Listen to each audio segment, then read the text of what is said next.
राधे राधे दोस्तों, कैसे आप लोग। तो चलिए बात करते हैं आज के कुछ खबरों के बारे में। तो पहली अपडेट आ रही ऑनलाइन एजुकेटर्स की तरफ से, जिनको अभी हाल फिलहाल में दिल्ली पुलिस ने अरेस्ट कर लिया। तो कुछ ऐसा कि अभी हाल फिलहाल में एसएससी का एग्जाम हुआ था, तो जो पहले एसएससी के एग्जाम होते थे वो टीसीएस करवाती थी, बट इस बार ये अधिकार एडुकेटी कंपनी ने आधे दामों में खरीद लिया। तो बेसिकली हम ये बोल सकते हैं कि जो इस बार एग्जाम हुए थे वो एडुकेटी कंपनी ने करवाए थे, बट इस बार के एग्जाम में काफी ज्यादा प्रॉब्लम थी, ऐसा बच्चों का और टीचर्स का भी कहना है। ऐसा बताया जा रहा है कि एग्जाम ऑनलाइन हो रहे थे, तो कई सेंटर्स पर कंप्यूटर के कीबोर्ड ही नहीं काम कर रहे थे, कहीं पर तो माउस ही नहीं काम कर रहे थे, और कई जगह पर तो ऐसा हुआ है कि सारा सिस्टम ही क्रैश हो गया था। तो हम कह सकते हैं कि इस एग्जाम में बहुत ही ज्यादा टेक्निकल फॉल्ट हुए थे, और उसके बाद भी बच्चों का ऐसा कहना है कि जो फर्स्ट शिफ्ट का पेपर था वो क्लास 5 के बच्चों जैसा सेट किया गया था। इमेज के पेपर इतना ज्यादा आसान था कि पूछो ही मत। जो काम किया ना मेरे भाई, सदियों सदियों तक याद रखा जाएगा। जबकि चीजें अच्छी चल रही थी तो जबरदस्ती का इनको उखल में सल डालना था।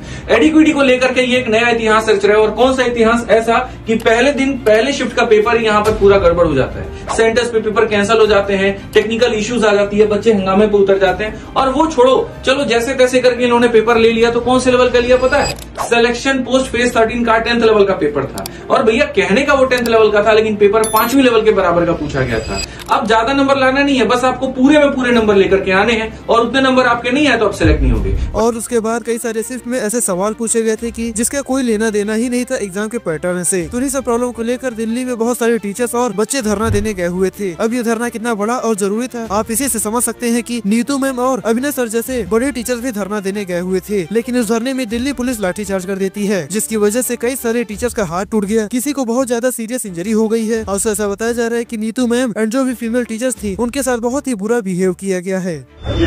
अभी पुलिस ने लाठीचार्ज की है, सर का हाथ टूट गया है। मतलब शिक्षक के साथ ये व्यवहार हो रहा है, मुझे समझ में नहीं आ रहा है कि हम जा कहाँ रहे हैं और चाह क्या रहे हैं। नीतू मैम को पकड़ लिया है, अपना सर पता नहीं कहाँ है, राकेश सर को डिटेन कर दिया गया है। सर हमारा हाथ टूटने से ज्यादा खतरनाक क्या है कि महिलाओं, जितनी भी महिलाएं टीचर्स है ना, उनके साथ इतना बुरा व्यवहार किया गया है।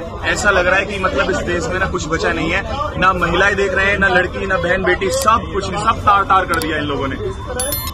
उन्हें ना महिला से मतलब, ना शिक्षा से मतलब, उन्हें वोट से मतलब है, और कोई उनसे सवाल ना पूछे। नहीं पूछोगे तो ऐसे ही कूटे जाओगे। और आपको बता दूं कि इस एग्जाम का विरोध खान सर से लेकर हर एक टीचर कर रहा है, और सभी इसका जवाब मांग रहे हैं कि सरकार को सच्चाई से इतना ज्यादा प्रॉब्लम क्यों है, और क्यों एक एग्जाम भी सही से नहीं कराए जा रहे हैं। बाय द वे आप धरने की कुछ और वीडियोस देख सकते हैं, और इस केस के बारे में आप लोग क्या कहना चाहेंगे कमेंट सेक्शन में बताइएगा जरूर।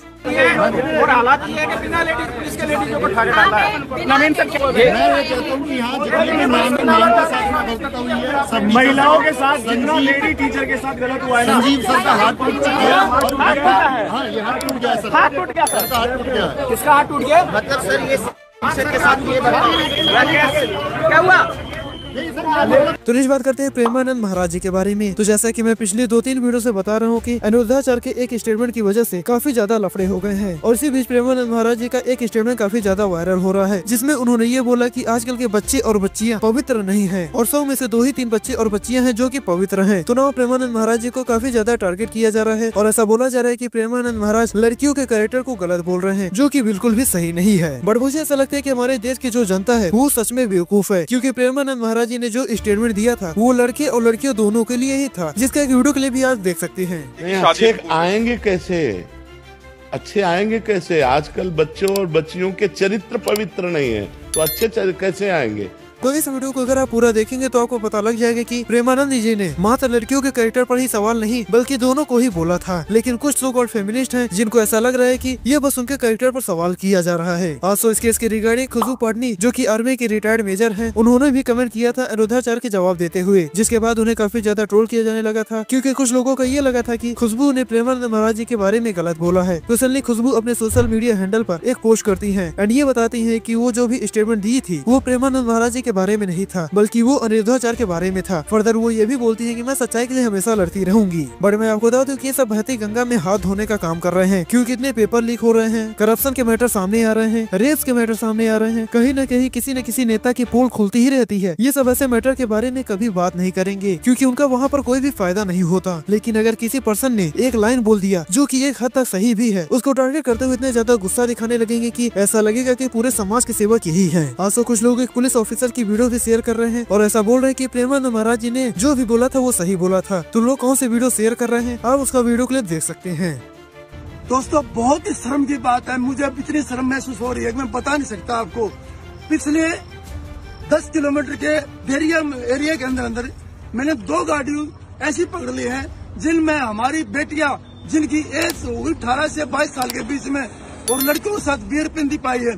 अभी भी जब सेट गाड़ी हमने यहाँ पकड़ी है उसमें भी ये हाल था, उसका बेशरम की हद पार कर दी बच्चों ने। मैं कहता हूँ हे मेरी लाडो, हे मेरी बेटियों, ये प्यार व्यार के चक्कर में मत पड़ो, अपने माँ बाप की इज्जत रख लो, अपने माँ बाप की पगड़ी का ध्यान रख लो। और सो भी कुछ मीडिया वाले इससे कंट्रोवर्सी को खींचेंगे, क्योंकि अगर वो इस कंट्रोवर्सी को खींचेंगे नहीं तो उनके पास कोई न्यूज नहीं होगी और जो भी टीचर्स ने और बच्चों ने देश के भविष्य के लिए धरना दिया है वो सामने आ जाएगा, जो कि गोदी मीडिया बिल्कुल ही नहीं चाहता। वो तो यही चाहते हैं कि लोग धर्म का, लड़के लड़की की लड़ाई का चूरन चाटते रहे और उनका धंधा चलता रहे। तो नहीं बात करते हैं यूट्यूबर बिंदास काव्या के बारे में। तो इसलिए बिंदास काव्या को काफी सारे यूट्यूबर्स रोस्ट कर रहे थे, तो ना उन्होंने अपना जवाब दिया है। उनका कहना है कि जब एक लड़की सक्सेसफुल बनती है या आगे बढ़ती है जिंदगी में तो किसी से देखा नहीं जाता। अगर मैं लड़का होती तो सारी दुनिया बोलती कि कितने आगे बढ़ा रहा है। लड़की हूँ ना, आगे बढ़ेगी तो लोग पीछे खींचने में लगे हुए हैं। कुछ नहीं बोलने को है तो लोग कपड़ों पर ही बोल रहे हैं। ये अच्छा है, कपड़ों पे बात करो, कैरेक्टर पर जाओ, सब खराब बोलो। और बाकी उन्होंने क्या बोला आप वीडियो पॉज करके पढ़ सकते हैं। लेकिन यहाँ पर भी अगर आप देखेंगे तो बिंदास काव्या ने वही लड़के लड़की वाला मैटर सामने लाकर रख दिया, क्योंकि उनको भी पता है कि उनको रोज सही चीज के लिए किया गया था और उनके पास जवाब देने के लिए कोई टॉपिक नहीं है, तो उन्होंने लड़के लड़की वाला मैटर सामने लाकर पटक दिया। जैसे बिंदास काव्या का कहना है कि मैं लड़का होती तो सब अच्छा बोलती है। तो मैं बता दूं कि इंडिया का सबसे बड़ा व्लॉगर है सौरव जोशी, उसको भी लोग बुरा बोलते हैं। तो अगर आप सोशल मीडिया पर हैं तो लोग आपको अच्छा भी बोलेंगे और बुरा भी। बट जो मैंने बिंदास काव्या का रोस्ट देखे हैं उसमें आपको बता दूं कि सारे रोस्ट में मोस्टली उनके फादर को रोस्ट किया गया है, बिंदास काव्या को नहीं। और इस चीज का क्लैरिफिकेशन आप देविका गुप्ता और रजत पवार का जो भी रोस्ट वीडियो उसको जाकर देख सकते हैं, क्योंकि मोस्टली कंट्रोवर्सी उन्हीं की वीडियो से स्टार्ट हुई है। तो इस वीडियो को इतना, अगर वीडियो इन्फॉर्मेटिव लगी हो तो वीडियो को लाइक, चैनल सब्सक्राइब करके बेल नोटिफिकेशन ऑन कर लीजिएगा ऐसे डेली के न्यूज एंड अपडेट्स को जानने के लिए। तो फिर मिलेंगे नेक्स्ट वीडियो कुछ नई खबरों के साथ, तब तक के लिए सभी को राधे राधे और देखते रहिए आपको हमारा चैनल चुगलखोर न्यूज।